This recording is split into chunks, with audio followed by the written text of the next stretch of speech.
All right, let's crack open the book and dive right into this.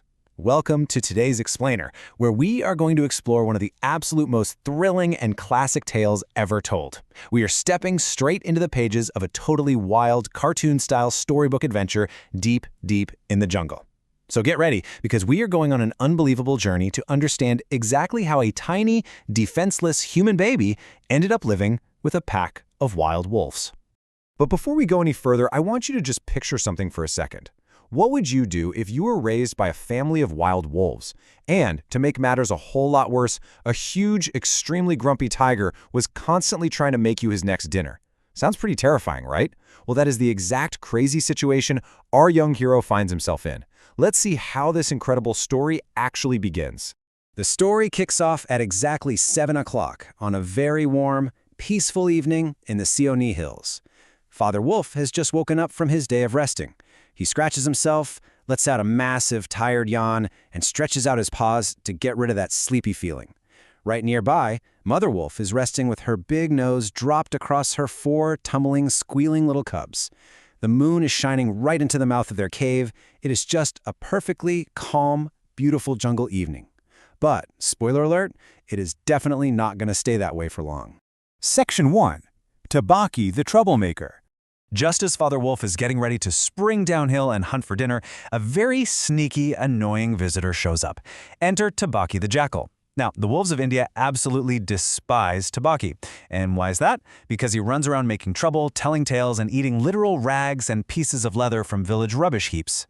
But here is the genuinely scary part about him. The wolves are also kind of afraid of him. Tabaki is known for sometimes going mad, and when he does, he forgets he was ever afraid of anyone and just runs through the forest, biting everything in his path.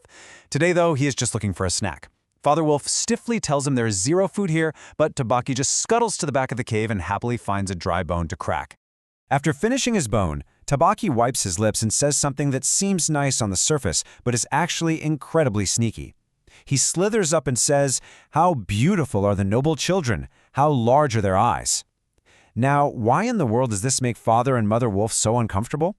Well, because everyone in the jungle knows there's nothing so completely unlucky as complimenting children right to their faces. Tabaki knows this perfectly well, and he says it spitefully just to get under their skin. Okay, time for a quick jungle fact. Mischief basically means misbehavior, or troublemaking. And Tabaki, he is the absolute king of mischief, because right after dropping that unlucky compliment, he delivers some seriously terrible news. He tells the wolves that Shere Khan, the massive tiger who usually lives 20 miles away near the Wainganga River, is shifting his hunting grounds to their hills for the entire next moon. So here is why this is a huge deal. Shere Khan is completely breaking the rules. You see, the law of the jungle is incredibly strict. First off, you cannot just change your hunting quarters without giving due warning, because it completely frightens away all the game. Second, and this is the most important one, the law absolutely forbids every single beast from eating man. The animals say man is the weakest and most defenseless of all living things, which makes it super unsportsmanlike to hunt them. But the real reason? Man-killing brings the villagers riding in on elephants with guns, rockets, and torches, and then literally everybody in the jungle suffers. So as you can guess, Father Wolf is absolutely furious. Suddenly, out of nowhere, Father and Mother Wolf hear something echoing in the valley below. It starts as this dry, sing-song whine that slowly turns into a humming purr. Father Wolf instantly realizes what's happening. Shere Khan is hunting man. Then, that purr turns into a loud, full-throated roar followed by a completely untigerish howl of pain. What just happened? Well, Father Wolf quickly figures it out. The foolish tiger actually jumped right at a woodcutter's campfire and completely burnt his feet. Section 2. Enter the man-cub. So, while Shere Khan is tumbling around in the scrub complaining about his burnt paws, Mother Wolf's ears start to twitch. Something is coming up the hill. The bushes rustle gently in the thicket. Father Wolf drops down, getting his haunches under him, totally ready for a fierce leap.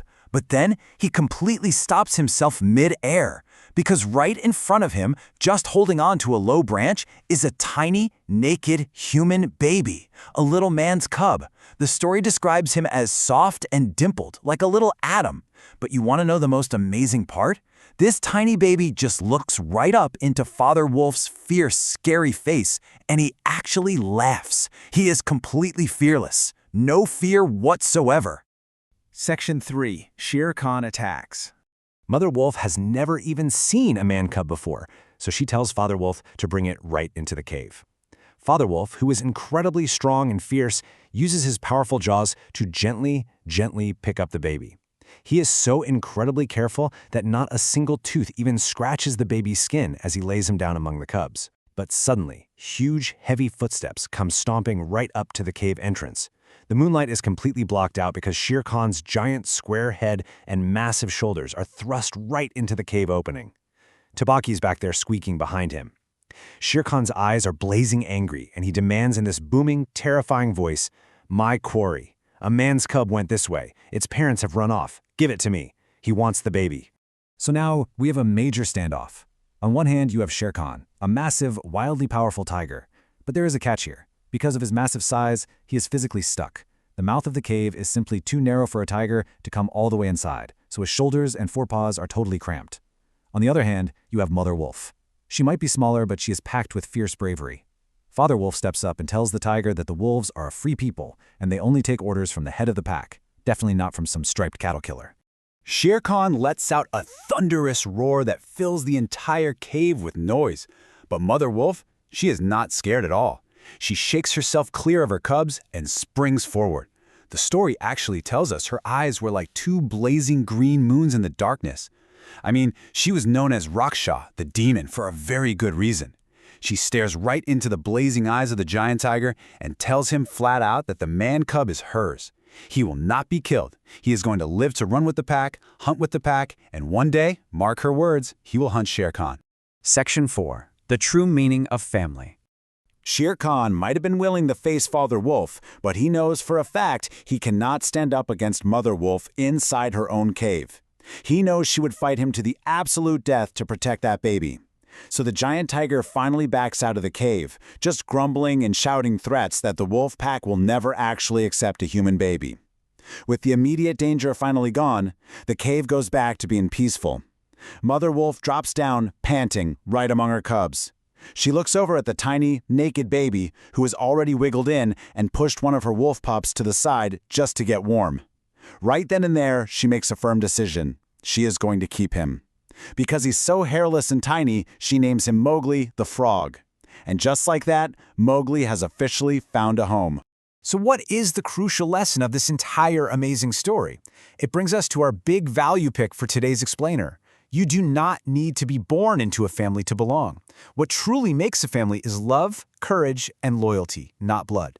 Mother and Father Wolf didn't look anything like Mowgli, and they obviously weren't even the same species, but they showed immense courage to protect him and total loyalty to keep him safe from harm. And honestly, that is what true family is all about. And that brilliantly brings us to the end of our adventure today. So I just have to ask you before we go, who is in your pack? It could be your parents, your friends, or really anyone who cares for you. Think about how you show them love, courage, and loyalty every single day. Keep that wild jungle bravery in your heart, and I will see you in the next explainer.